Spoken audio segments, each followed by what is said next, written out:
No, no, it's not.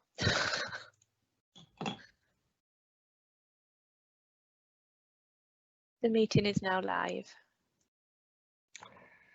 Good evening. So welcome to November's Eden District Council Executive meeting.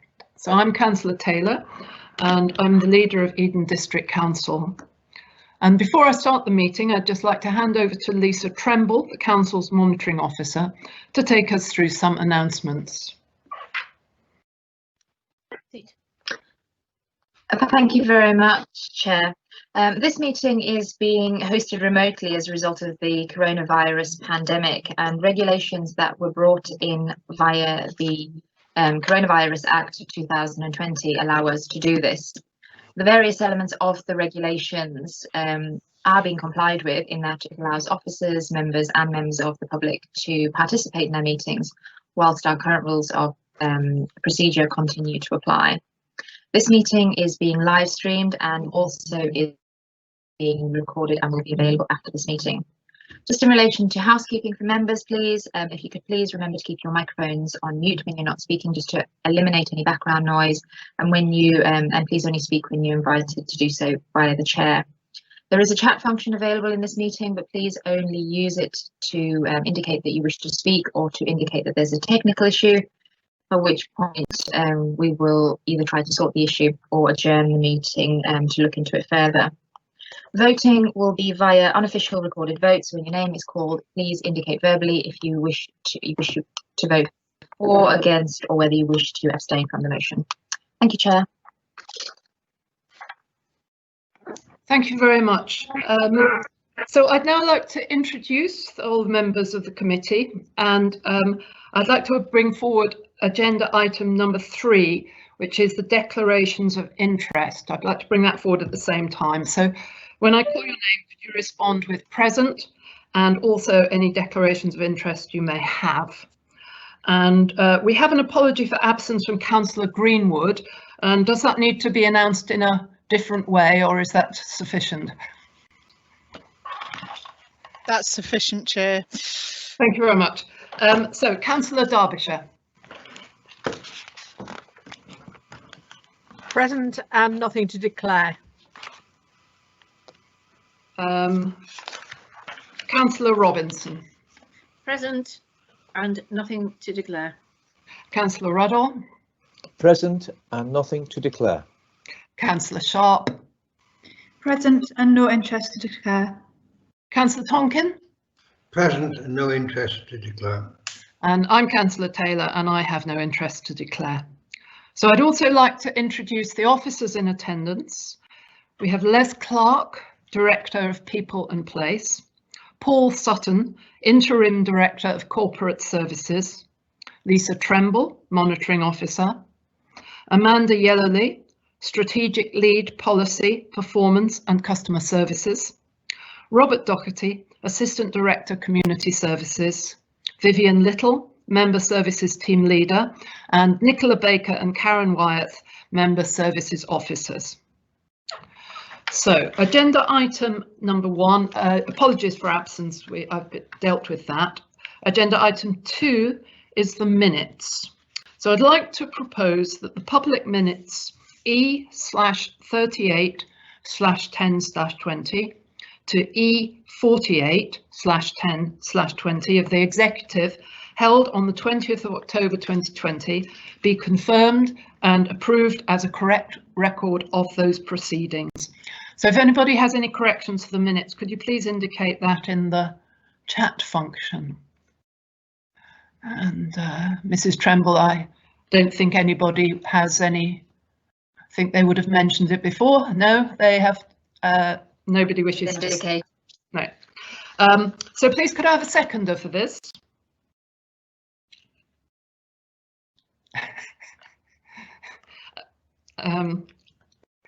Chair, if you could ask Councillor Ruddle to indicate verbally, please.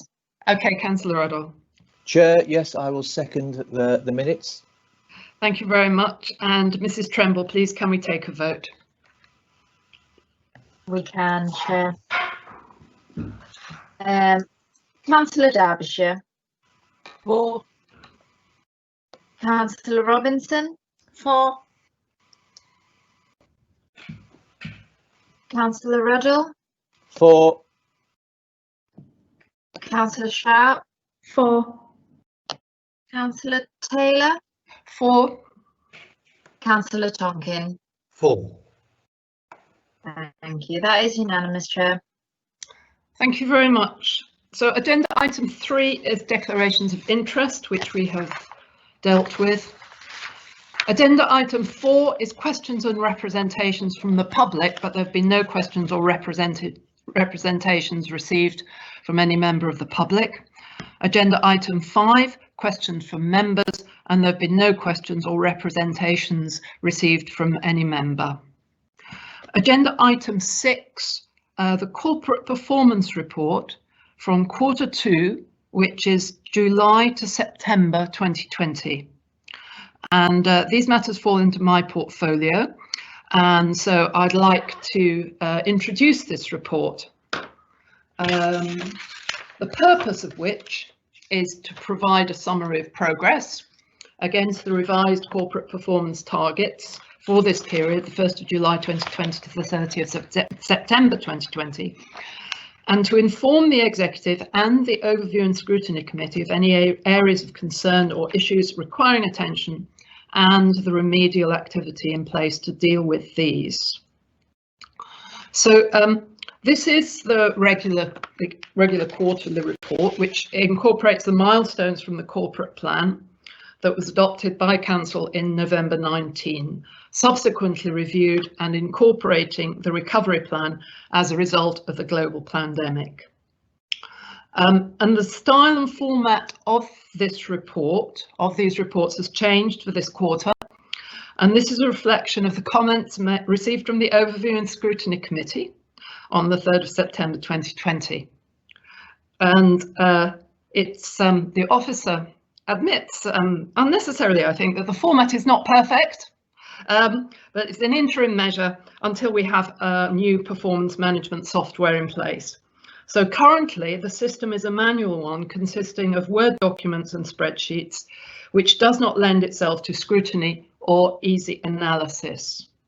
So in 3.3, we will now look to extend the performance management to business as usual metrics additionally, otherwise known as corporate health KPIs, and these will be available for Q3. So discussions are taking place with a potential provider for new software, and further updates will be provided.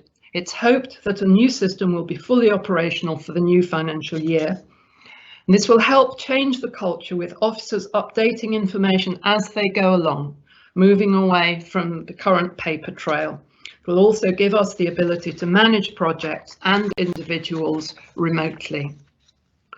So Appendix A on page 9 of the pack shows progress against the strategic objectives, and the details of the milestones are also provided. At the end of Q1, we were in a very positive place, focusing on the recovery plan to build back better. However, with the resurgence of COVID-19, along with new emerging issues, small issues such as local government reorganisation and the planning white paper, and this is starting to have an effect on some areas of performance. But I'd like to say at this point that shaping this system, the system that we have before us, and turning the corporate plan into these milestones would be a tremendous achievement under any circumstances, and it's a borderline miracle under the present ones, and I'd like to thank everyone who's played their part in getting here. So what is the purpose of this executive meeting? Well, to a great extent, it's the place where decisions are taken, and all reports have been well scrutinised, and there's little report in reading them aloud now. But I'm just going to make a bit of an exception to this, because the areas to highlight on page 6 of the pack, I think, clarify the situation that our officers are dealing with and the resourcefulness with which challenges are being dealt with. So on page 6, the areas to highlight, so that 4.1, the local plan, so that the effects of the white paper are having significant effects on the previous plans for the update of the local plan. Hence the risk has been raised to red, but it should be shown that the performance that the performance of the strategic planning team continues to be green, and they were on target to achieve their milestones. 4.2, placemaking.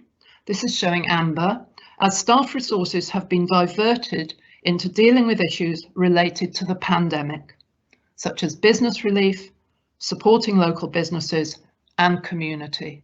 And I'd just like to again thank everybody again, and talk to the ether, which I hope is listening, to say that local government are the so far unsung heroes of this pandemic, and performing miracles on inadequate resources, shall I say. So 4.3, zero carbon homes. Well, this is a triumph. So the housing team was successful in gaining a Green Homes grant for the Local Authority Delivery Award of just over £500,000 for the residents of Eden. And phase 1 announced in the summer, and negotiations are commencing with E.ON UK, who are, I believe, delivering the actual. They're doing the heavy lifting and the actual work on the properties. Zero carbon strategy 4.4. There has been a delay in setting up the working group. An extra resource, which is a person, has been brought in to assist with the coordination of this project. Thank you. 4.5, sustainable waste services. We're now working with other districts on a possible model going forward. This has an impact on the original target set. When a new delivery model becomes clearer, targets will be revised to reflect this. The circular economy 4.6, again, this is a major piece of work that requires extra resources to deliver it, but this is planned for a solution to this is planned to point to coordinate this work forward, along with sustainability and biodiversity, which will have an impact on 4.4. Community engagement, excuse me. So progress on this proposed project has been slow due to pressures in both organisations having to respond to the pandemic, but every cloud has a silver lining. So there's in response to the local government reorganisation, a new piece of work in preparation for that bid with actions for communities in Cumbria is underway, and this will doubtless inform and maybe get ahead of some of the projects that we are talking about in 4.7. Cycling with additional resources, this is now being developed. And again, low carbon greening Eden businesses, as with the placemaking, the same staff have been diverted into dealing with issues relating to the pandemic, therefore timescales have slipped. However, good progress is now being made, hence the risk rating is showing as green. So I'll stop there and ask if anyone has any questions for me or for the officers who are present.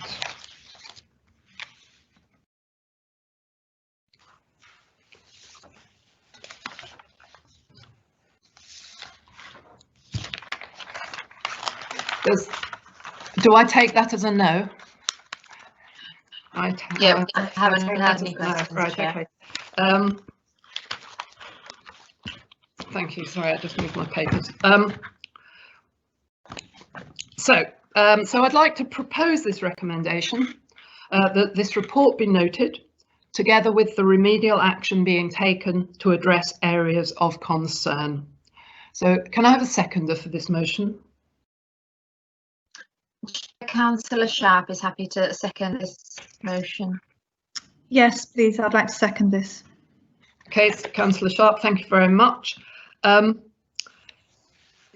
does anyone have anything that they wish to say? Thank you. So thank you everybody once again. And can I take a vote on this, Mrs. Tremble? Thank you. Mrs. Tremble, thank you. Thank you. So just for clarity, the motion that members are being asked to vote on is it's recommended that the progress to date be noted and the remedial action be taken. Councillor Derbyshire. 4. Councillor Robinson. 4. Councillor Ruddle. 4. Councillor Sharp. 4. Councillor Taylor. 4. Councillor Tonkin. 4. That is unanimously passed, Chair. Thank you very much. So let's move on to agenda item 7. Agenda item 7 is Q2 budget monitoring 2020 to 2021 and the medium-term financial plan. And I'd like to ask Councillor Robinson to present this report in Councillor Greenwood's absence. Thank you. Thank you, Chairman. Members, the purpose of the report is to set out the Council's current revenue and capital position and full year projections for the second quarter 2020-2021 and to review the current position regarding the medium-term financial plan, which is normally called the MTFP. In light of the Q2 monitoring, the medium-term financial strategy report presented to this committee on the 30th of September 2020 and the new national lockdown announced on the 31st of October 2020. Budget Planning Committee reviewed and noted the report on the 10th of November and have made no comments to the Executive. It is critical that the Council has clear, accurate and timely budget monitoring information in order to inform its decision making. This becomes increasingly important in times of financial uncertainty. The COVID-19 pandemic has created unprecedented uncertainty, not just for the future funding, but for in-year projections affecting both expenditure on income and expenditure, I should say, streams. And this is happening virtually on a daily basis. Indeed, the projections within this report reflect a position prior to the announcement of the new national lockdown, which undoubtedly will have a further adverse effect upon a number of the Council's services, not least of which is the impact upon the Council's leisure contract, which is already projecting an overspend of £650,000 and is the most significant financial pressure we face.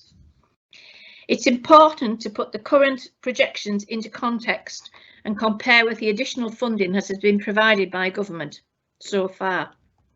The current support is set out in the report at 3.8, identifying 1.1 million in total of additional in-year funding, and this compares to the 1.17 million set out in the table 4.5 of in-year pressures, creating a projected overspend of around £73,000.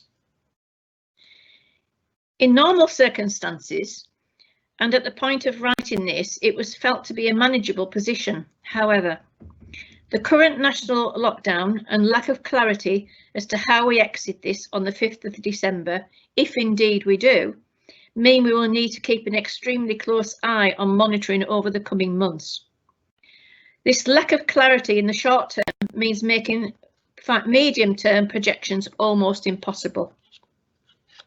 The medium-term financial strategy report presented last month set out the budget process that would be adopted and that the One Eden transformation programme would be adapted to deliver the level of savings to deliver financial sustainability. This still remains the plan, and the medium-term financial plan will be updated in December when hopefully more information and some certainty and clarity will be available, at least for this year. And we're expecting the comprehensive spending review, I'm told, next Tuesday. The capital monitoring position has been set out in Appendix 2 and from 4.21 in the report. It's critical that the monitoring and budgets reflect what can be delivered in year, and the budgets must be realistic.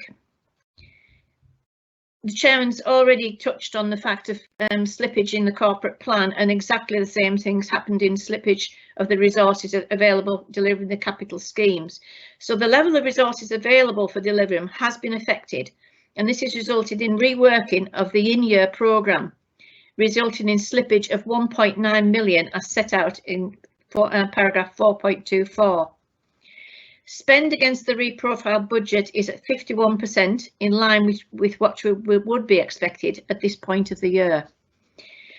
The programme, including the slipped schemes, will be reviewed and rescheduled as part of the forthcoming budget setting process. Chairman, I would like to recommend that the recommendations state: number 1, the projected revenue and capital position at September 2020 be noted. And at recommendation 2, the need for additional works to the medium-term financial plan be presented to a meeting arranged in December ahead of the executive be noted also. I would like to move those recommendations. Thank you very much, Councillor Robinson.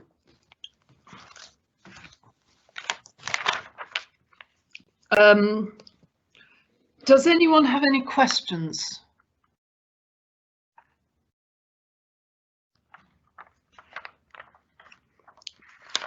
In that case, could I have a seconder? I think Councillor Tonkin, you were.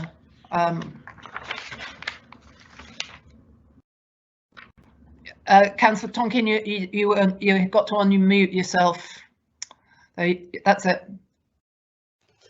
I'd like to second that recommendation. Thank you very much. So does anybody else have anything that they wish to say? Good. So please may I take a sorry, Mrs. Tremble, would you please take a vote on it? Thank you. Absolutely, Chair. Councillor Derbyshire. For. Councillor Robinson. For. Councillor Ruddle. For. Councillor Sharp. For.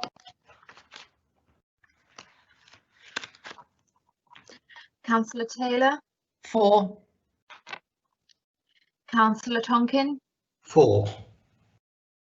Thank you, Chair. That's unanimously passed. Thank you very much, everybody. Moving on to agenda item 8, which is the Eden Community Fund recommendations.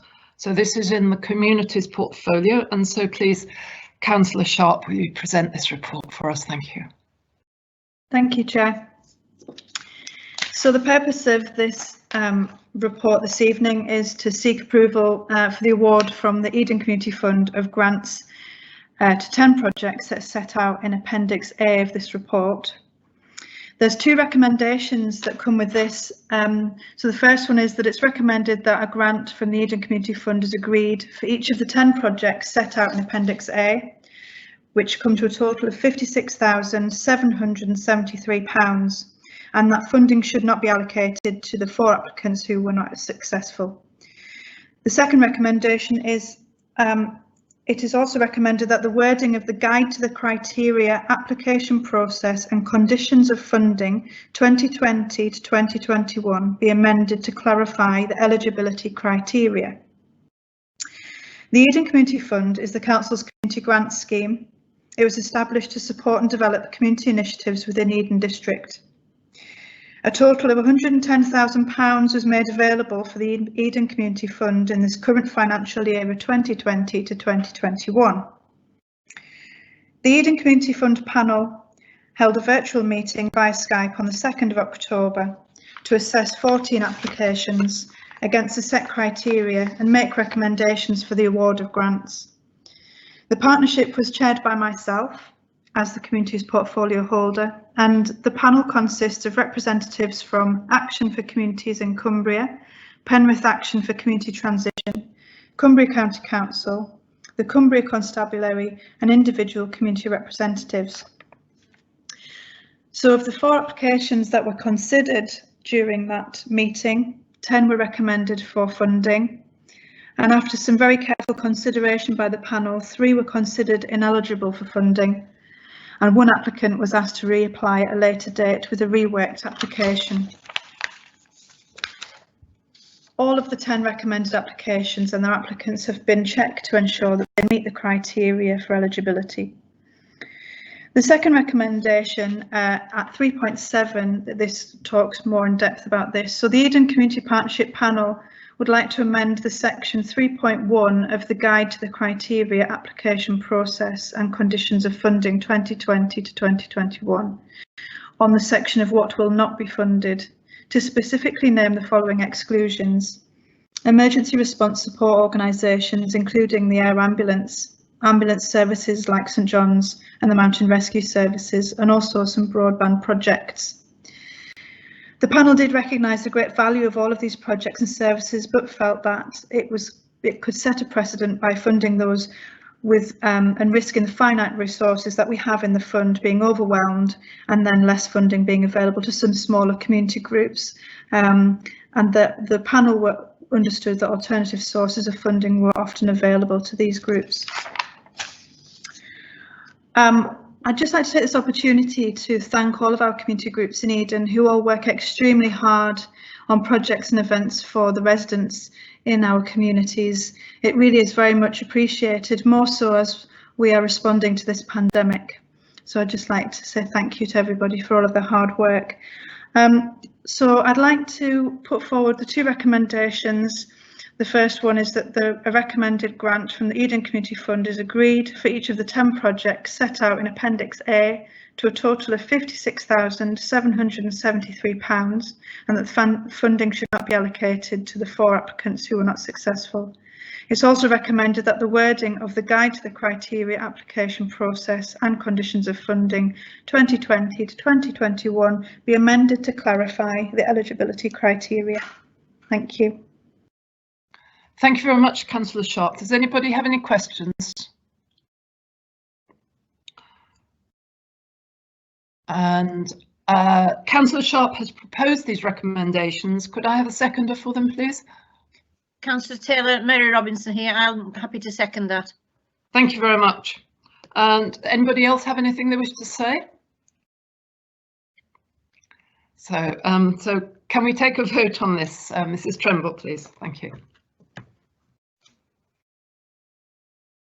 Thank you, Chair. So it's the 2 recommendations that Councillor Sharp outlined when she put the motion forward. Councillor Derbyshire. For. Councillor Robinson. For. Councillor Ruddle. For. Councillor Sharp. For. Councillor Taylor. For. Councillor Tonkin. For. Thank you very much. That is unanimous, Chair. Thank you. Agenda item 9. Better Homes Eden, Home Improvement Agency. So this is, I'd like to hand over please to Councillor Derbyshire, who's the Housing and Health Portfolio Holder, to present this report. Thank you. Good evening. Better Homes Eden. Effectively, this is to pull together all the things we can do to help people stay in their homes for longer, be happier, healthier, and also using less fuel, so that's more environmentally friendly, and also reduce fuel poverty. As it is explained in the section starting in 3.12, we've got a lot of properties in Eden that are very high in category 1 hazards, and we are needing to do a lot of improvements to them. I know the government today have brought in a white paper to look at improving things in social housing, which is good, and I'm pleased to see it. And they're also looking to bring in more money to do more green projects. But this is specifically looking at the properties in Eden which are either owner occupied or private rented sector, to be able to get them up to a better standard to enable people to stay in their own homes. We've been doing disabled facility grants for many years, and they are funded by the government. We will be still prioritising this work. It's it's one of the main priorities to do, but we will be able to have more discretion to be able to widen it out and give assistance to more people. and also link it in with other things like the Warm Homes Eden project, a handyman persons scheme, and doing more minor adaptations and repairs to be able to help those people who perhaps wouldn't qualify for a disabled facility grant, and other projects to help people move forward in their lives and be happier and healthier, and, as I say, reduce climate change. So it is recommended that the Council uses its discretionary powers under the Regulatory Reform Order to further broaden the scope of disabled facility grants and all specific disabled facility grant funding to allow it to be used to assist the elderly, disabled or other vulnerable groups to live independently and to improve their living conditions and their health and well-being. Importantly, minor works that support ill health prevention and support independence can also delay transfer into care. Under the proposed Home Improvement Agency and policy, mandatory disabled facility grants will continue to be available and will take priority over any discretionary assistance. We're also recommending that members note the registration of a Home Improvement Agency and further support the development of the Home Improvement Agency. So, as I say, with the recommendations, we're linking together a lot of the things that we're already doing, but also opportunities are coming forward, like the funding that was mentioned earlier for the government's new Green Homes Grants Local Authority Delivery Scheme, and other things that are coming forward to be able to help people.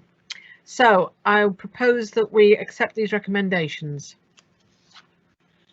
Is anybody willing to second me?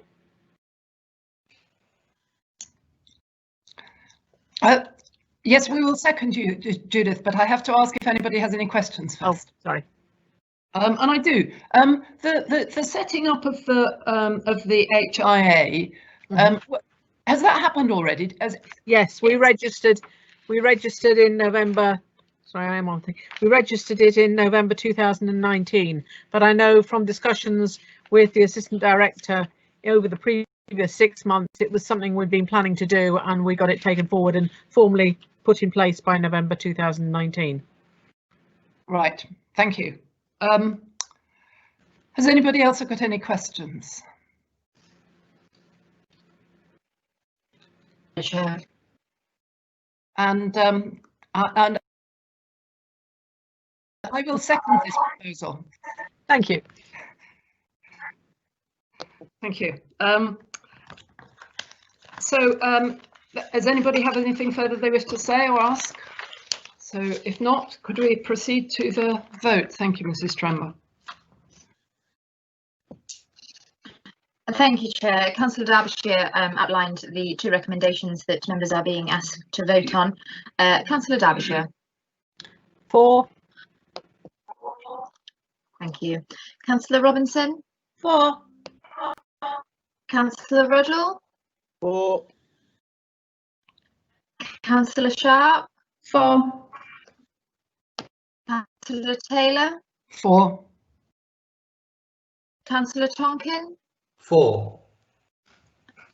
Thank you. That is unanimously passed, Chair. Thank you very much. Agenda item 10 is any other items, and I have no items of urgent business for this meeting. Agenda item 11, the date of the next scheduled meeting. The date of the next scheduled meeting for the Executive is confirmed as the 15th of December 2020. And I would like to thank everyone for attending this virtual meeting. And the meeting is now closed.